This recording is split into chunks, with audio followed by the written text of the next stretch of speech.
Welcome to the Heroic Investing Show. As first responders, we risk our lives every day. Our financial security is under attack. Our pensions are in a state of emergency. A single on-duty incident can alter or erase our earning potential instantly and forever. We are the heroes of society. We are self-reliant and we need to take care of our own financial future. The Heroic Investing Show is our toolkit of business and investing tactics on our mission to financial freedom. It's my pleasure to welcome Curt Moe today. He is a client, and this is a client case study, and his is special in a lot of ways. I think you'll like it. Curt, welcome. How you doing? I'm doing great. Thanks for having me, Jason. Happy to talk about real estate and whatever else. It's good to have you on. And, we talk a lot. We're messaging back and forth frequently. Yeah. I guess, I first came to know you about 3, maybe 4 years ago, I think. I remember when you messaged me and you said something that was really cool. Do you remember what you said when you introduced yourself? I don't. I don't now. I'll remind you. I'll remind you then.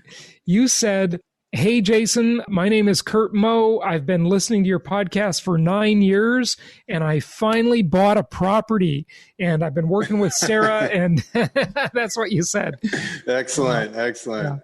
Yeah, that was awesome. I remember it. And it just makes me think, some people, they hear the podcast, they find us on YouTube, whatever, and they jump right in and do stuff. And some, they got to warm up to it for a while. So Tell us about your story and where you first started listening to this show. I think it was when you were serving in Iraq. And by the way, thank you for your service.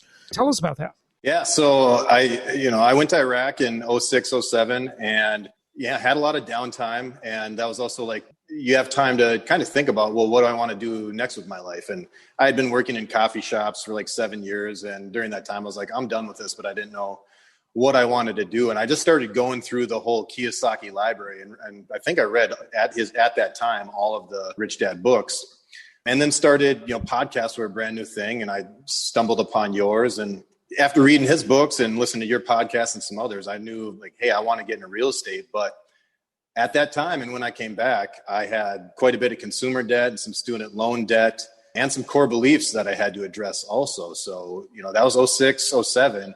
And then, I sent you that first message in like 2017 when I bought, the first house in Memphis.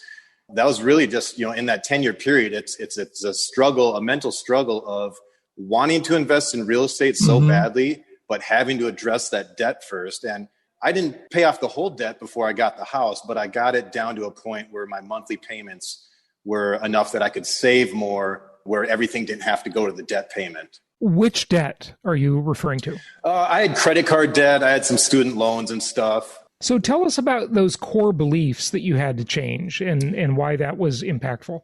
Sure. I had a pretty rough young childhood and just a lot of ingrained stuff in there that maybe I wasn't deserving of wealth, or I wasn't deserving of, a quality life. And that's something I'm very open with it about people these days, but it's something that, you're saving and you have this goal, you want to get into real estate, but you're always coming up against these beliefs that in your core says you can't do this, or you aren't, worthy enough to do this. So that's just another piece of the pie that I had to get through. And just like a lot of people say, once you get that first property, it's like, okay, I'm ready to do 10 more. Yeah. Well, that's great. And then, just fast forward a little bit. So, well, first of all, maybe we'd talk about these beliefs a little bit, but I want to make sure, Curt, that you talk about that other message you left me that I will never forget, where you were changing jobs and relocating, and how, just having 2 properties, no big deal, not a giant portfolio, not 50 properties, how it really, really, I guess we're going into it now, but we'll get back to the beliefs. That's all right. To back up just a minute, I got the first house in Memphis, and then shortly after I moved down to Tennessee. And, I just said, why don't I move to where, it's a great market and I'll really start to learn things and understand Memphis. But one thing that really opened my eyes there was I got a different job in Memphis, but I ironically got hired at the exact same rate I was making in Minneapolis, high tax Minnesota.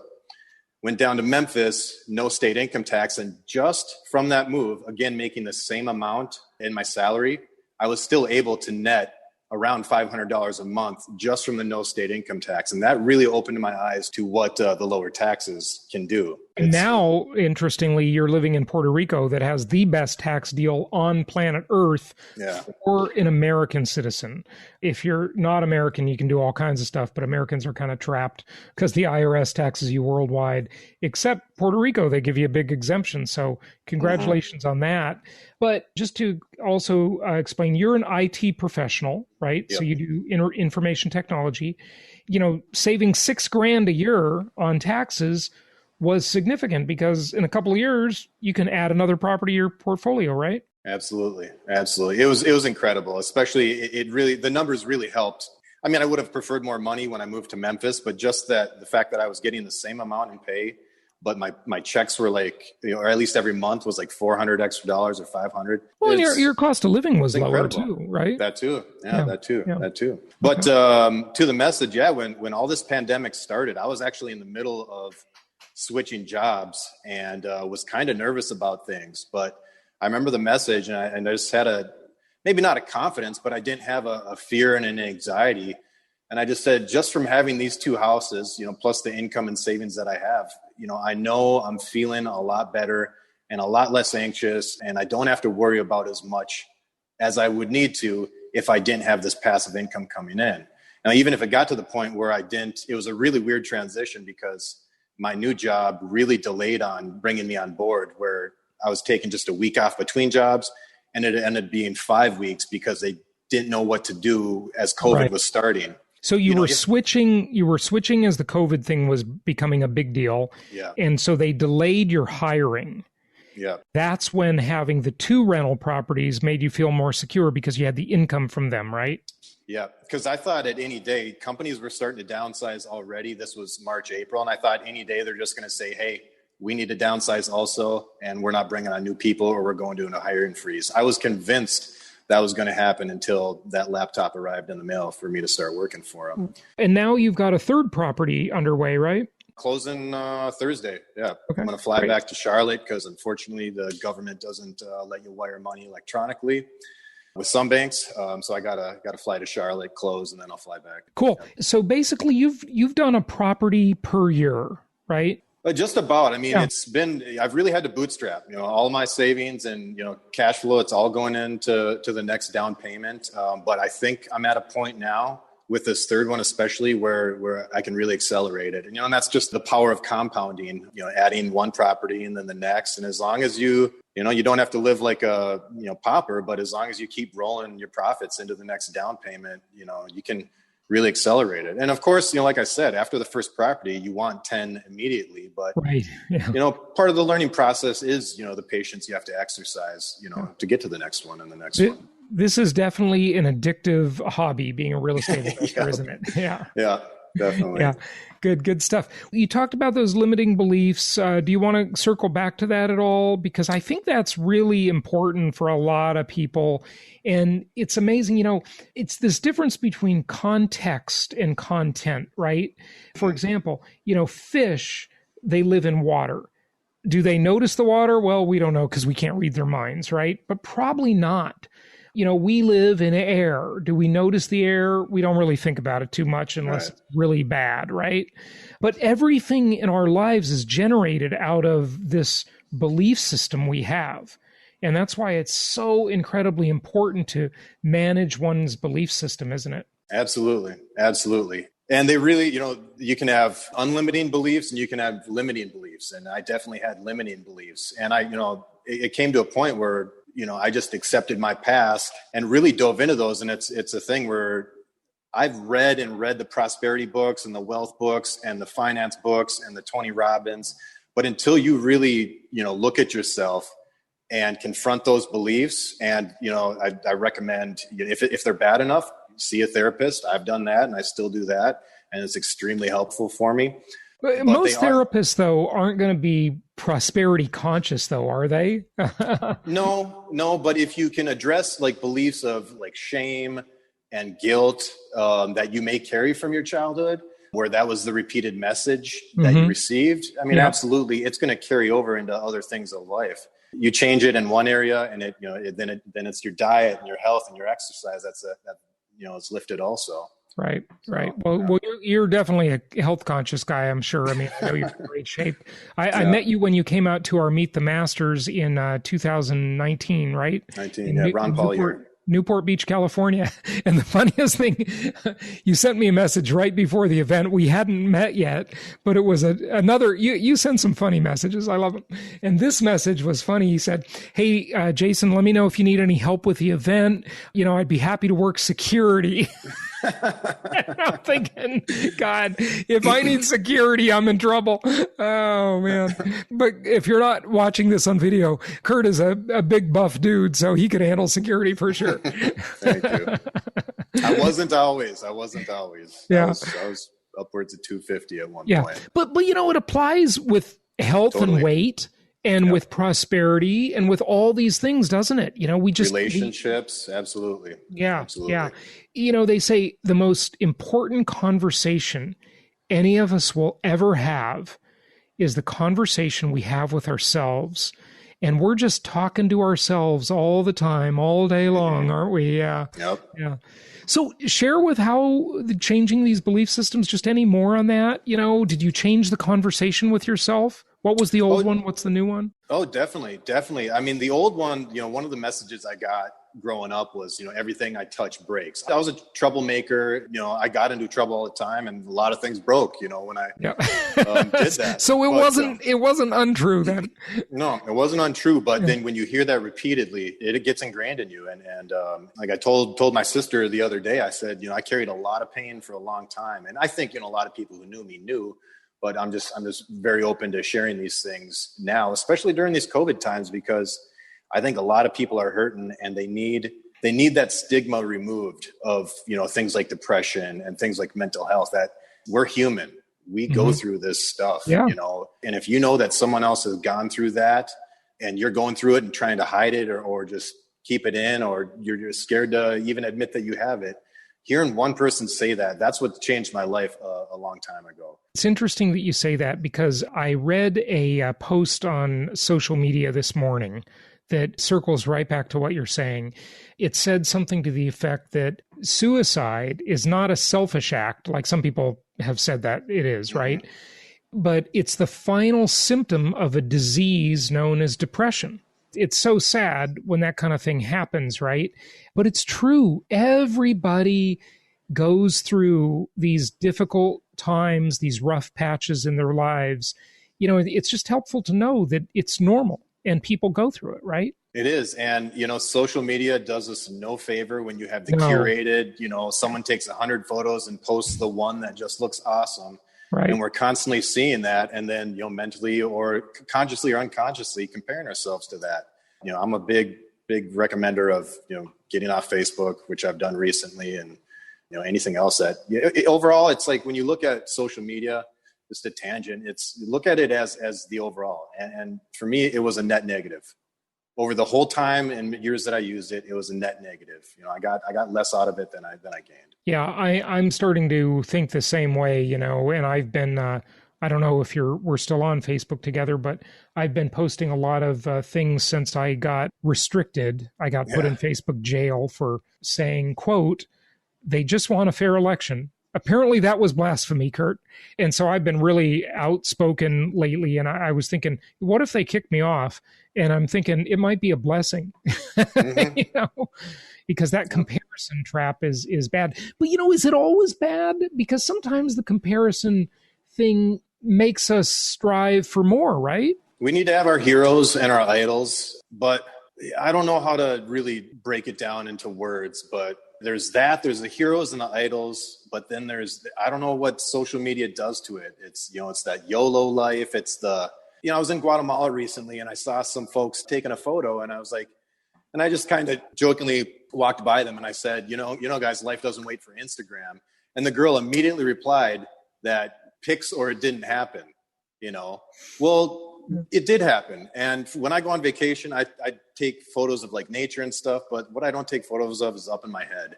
And I don't worry about not posting it or something like that and getting all those likes. So I think one way to think about that is, go ahead and take the photo if you want to take the photo, right? For those of us old enough to remember, there was a time in life when we didn't take photos all the time because it cost $1 a photo. And if you adjust that for inflation, that's probably like $5 today. Okay. Yep. So taking photos was expensive. It was something to be used conservatively.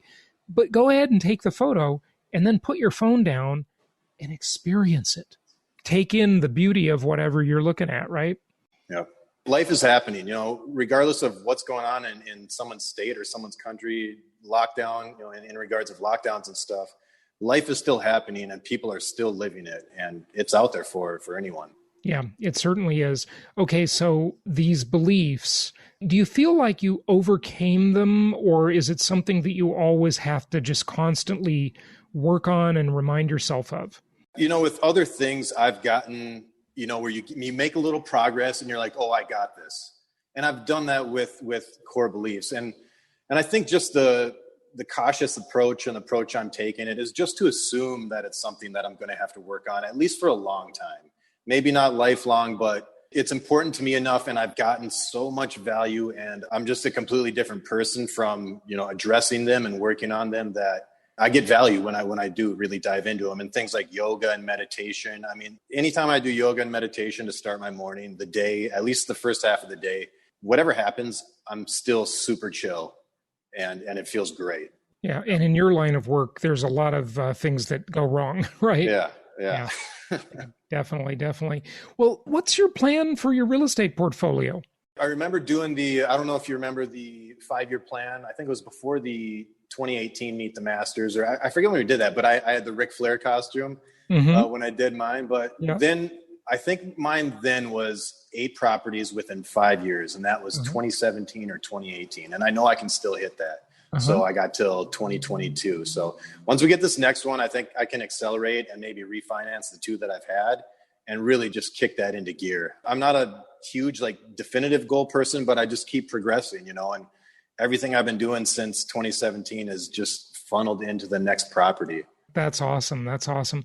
So before you picked up the books and started checking out the podcasts and so forth, why real estate? Why income property? What brought you into that? I really don't know. I think, and anyone listening, I was thinking about this as we were getting, as the days were approaching for this interview. And I was thinking, anyone who has gone down a rabbit trail of podcasts, or maybe they found you from George Gammon or someone else, and they found the Jason Hartman podcast, be thankful that the stars aligned to get to here. Or maybe they didn't, but they're on, listening to some other podcasts. And I don't know why I got into real estate. Once I started reading it, it made sense. Passive income. This looks nice. You see the Robert's cash flow quadrant. Okay, I want to be in this quadrant. And real estate seems to do that. It's just the rabbit trail, I guess. And if you follow it and you follow the direction it brings you, I think good things will happen. It's like listening to podcasts and just being a YouTube junkie for like George's channel or Real Vision and other stuff like that. If you really make that as part of your life, you can't not be changed somehow because of it. It's impossible not to, as long as you're absorbing it and you're not just sleepwalking, as you're listening to the podcast. So I know that's not a great answer, but, I think life leaves little breadcrumbs to trails of positivity. As long as you follow them, good things are going to happen as long as you take some action. Yeah. And, I guess part of that is not specifically about income property or real estate, but it's just becoming more financially focused. And some people, Curt, might view that as work, right? But other people just think it's interesting. It's an interesting thing. I mean, to me, it is, at least, studying investing and economics and stuff like that. I remember years ago, I took a community college night class with my mom, and I was only in high school at the time. I was a senior in high school, and I took like a real estate finance class or something. We met some different people, and, I remember meeting this one like rich guy, and he talked about how he owned all these, I think, bicycle stores. And I recognized the brand because those stores were all over. And, he had all this real estate and stuff. And I asked my mom, I said, Why is someone like that here? Why is someone like that working on investing and working at all? And she said, it's just interesting. What else are you going to do? I mean, you got to be interested in something. You do. You do. So, yeah. I had a coworker and a good friend. We were chatting earlier, and he knows I'm flying to close out the property on Thursday. But he's like, what's your goal? Retire early. And I said, well, retire in the sense that if I want to walk away from a 9-to-5, I can. But I'll still keep working on something. Like I enjoy the fulfillment and the sense of achievement, that you get from a day's work or, saving it up to get your next property. We need that, as everyone knows, or I'm sure everyone's heard something, if people who don't do anything after they retire at 65, they're kind of gone with, they're off this world in a few years. You really need it to live. You do. You got to be engaged. That's the people who live the longest and the healthiest are engaged in stuff. If you like financial freedom, you might as well be engaged in the area of finance and investing, right? Any lessons you learned along the way? I'm sure there have been some that you can impart or share with people listening. Any technology that you're using, any apps, any tools or resources or anything like that to do better at investing? Yeah, well, I mean, real simple is stay out of debt. And if you're in debt, address it immediately. Except for mortgage debt, right? Except for mortgage debt. Yeah, okay. Cap off that consumer debt and do what you can. Do the Dave Ramsey method. The snowball method is what I did. There's a lot of great calculators out there where you can see visually. I think one of them is like snowballcalculator.com or something along those lines. And you can see visually the breakdown of when you're going to pay off each if you pay off this much extra per month. And then once you can, just start saving for that first property. I waited a long time, almost a decade for that first one. But I mean, that first one has changed my life. And the path since then has also. As far as tools, a tip of the cat to Drew Baker. I've dipped my toe in self-management with the one house hack I did in Memphis. So I use tools like Smart Move for my background checks. And then I use, what's the direct deposit one? I'm trying to remember now. Cozy, yeah. I use Cozy for direct deposit. We've had them on the show, yeah. But you use Property Tracker, right? Property Tracker, yep. Property Tracker is great, especially when it comes time, like right now, to get your Schedule E in. Do your taxes, right? Makes it a lot easier, yeah. And, I don't know. There's so many, that's one of the other, I guess, affirmations I've been telling myself lately is the world's full of trustworthy and safe people. Not all of them are trustworthy and safe, but there's tons of them and people who want to help. And, I think that's another belief I had to get over is being comfortable asking for help, asking for assistance on things, not just living in my pride that, I can figure it out on my own. There's groups like Jason Hartman, other tools that can make it happen. And, along to Drew's line of self-management, that's easier than it's ever been. Yeah. You can cut out your property manager if you feel comfortable. I still use management, but I self-manage that one. So you self-manage you have two now and you'll have three soon. You self-manage one of the two, right? Yep. And I'm going to put the next one under management also. Yeah. Good stuff. And I agree with you, that most people are good people. Most tenants are good tenants too. The vast majority of them. There are definitely some scammers and shysters out there. We've all been burned by them at one time or another, maybe multiple times. But I came across a good quote, and I have to credit one of my social media friends again. There are some good things out of it. And I took a screenshot of this because I like the quote so much. It said, "The rich get richer because the poor think every opportunity is a scam." And there are certainly a lot of scams out there, but you got to balance that. You got to take some risk and be willing to try things. And sometimes it's not going to work and you are going to get burned. That's just reality. It's just odds, right? It is. And it's like, I don't know if it was the previous episode or 2 episodes ago where you said, look, what the Fed is doing and what central bank's doing is absolutely terrible. But what are we as individuals going to do to change it? So we can do what you always say, which is align ourselves with the most powerful forces that is known to man. Yeah. Right. These governments and central banks, they're not ethical. What they're doing is not right, but we aren't going to change it. So we might as well just align our interests with theirs. We're not part of it. We're not doing it. Okay. It's not like we're going to commit the crime with them, but look, they're going to do certain things. nobody's going to stop them. Okay. And we might as well just ride on the coattails of what they do. And that means get those big, long mortgages and don't pay them off. Don't pay them down. Let those mortgages make you rich. And I want to make sure you distinguish that, because you said pay down your debt. And I know you don't mean the good debt, right? Right. Low interest debt that's, tied up to a house. Absolutely. That's the good stuff. That's the good stuff. Good deal. Tell us about your military service. And again, thank you. I mean, you were in the action. Tell us what you did. Kind of. I never, I was logistics. The MOS for any other military guys is 88 November. We were the core transportation hub for everything going on in Iraq, and things would come in through Kuwait before there. It was a wild time, great experience. And for jobs like mine, if you don't need to go off base, you don't go off base. So I didn't see any, action, as we, see in the movies and stuff. But one thing that was really nice, anytime you do run into a guy who drove truck, trying to dodge IEDs and stuff, or an infantry guy, you have a talk with them. And, our job, we kind of knew our place, but it's like, I'm just a logistics guy. But everyone in the military knows that nothing happens until something moves. Some type of equipment, people, or things move. And that's a fact. That's interesting. That's a good metaphor for life and investing, isn't it? It is. Yeah.